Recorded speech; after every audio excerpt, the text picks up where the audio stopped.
Прашањето е отворено за дебата, дали Бугарија би можела да побара од македонските граѓани кои поседуваат и бугарско државјанство да се откажат од македонското, за да се зголеми бројот на бугари во Македонија и со тоа да се отворат прашања за нови права на бугарите кои засега се само 3500 според последниот попис. Бројките за македонци со бугарско државјанство засега се неофицијални од 120.000 до 200.000.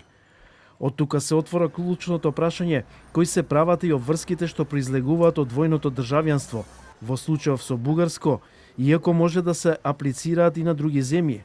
Според универзитетскиот професор Александар Спасов, секоја држава, па и Бугарија, може да побара откажување од македонското државјанство, но за тоа не одлучува граѓанинот кој поседува бугарско или друго државјанство, туку Македонија. Може, меѓутоа, одлука на нашата држава дали ќе дозволи отпуст. Не постои откажување од државјанство. Суверена држава дава отпуст од државјанство. Нашата држава ќе рече не ви давам отпуст од државјанство. И тоа е суверена одлука на нашата држава. Исто како доколку побараат отпуст од бугарското државјанство, Бугарија ќе може да каже не ви давам отпуст.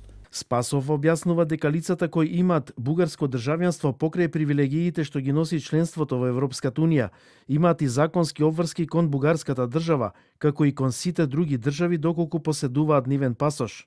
Задолжителен воен рок, не знам дали постои, мислам дека не постои, може да ги повика да служат војска.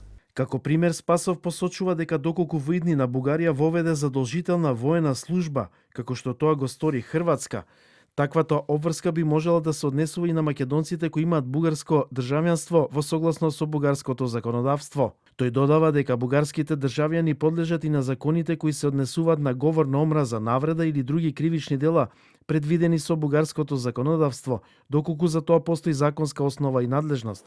Законот кој пратениците на ВМРО ДПМН го поднесоа во собранието за пратениците да не можат да имаат двојни државјанства никако да го види светлото на денот, додека оној на опозицијата за двојни државјанства за министрите експресно беше одбиен.